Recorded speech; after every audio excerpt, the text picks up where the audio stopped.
Pathetic Wet Cats. Written and read by Kitty Mello. Chapter 1.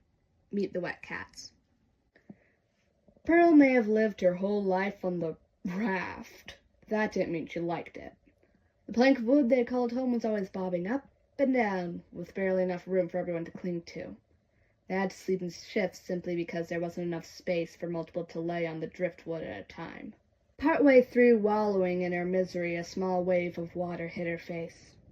Oh yeah, and there's also the water, which was probably the worst part. There was a constant stream of it hitting them and pushing them in every direction. Shivering off the cold, she wrapped her tail around Gem's. Some day it felt like the only thing that kept her going was her friend and brother, who were both stuck in the same miserable situation. Pearl only knew that things other than the ocean exist from stories told by their parents when they were young, and maybe if she tried hard enough, she could reach it. Who is she kidding? Stories of land are just fairy tales. Could I take a nap? Gem mewed, her orange fur matted and dripping. She had antlers atop her head that seemed only to be a burden and made it harder to stay upright, though she never once thought of trying to remove them. Grian shifted the placement of his paws in order to leave more space as Pearl nudged with her head in order to help her get on top. After fully scrambling on top, she sighed, glad to be on slightly more stable ground instead of clinging to it. Grian wrapped one of his macaw wings around her as a substitute blanket. Pearl wasn't sure if it was too helpful, since even his feathers were drenched. The sky was getting dark and Grian was tired.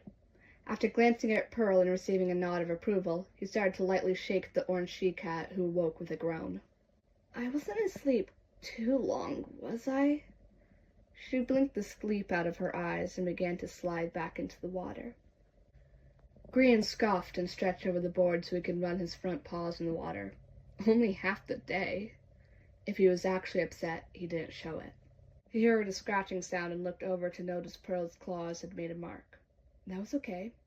Their wooden home had been banged up plenty from the years of travel and clinging to it.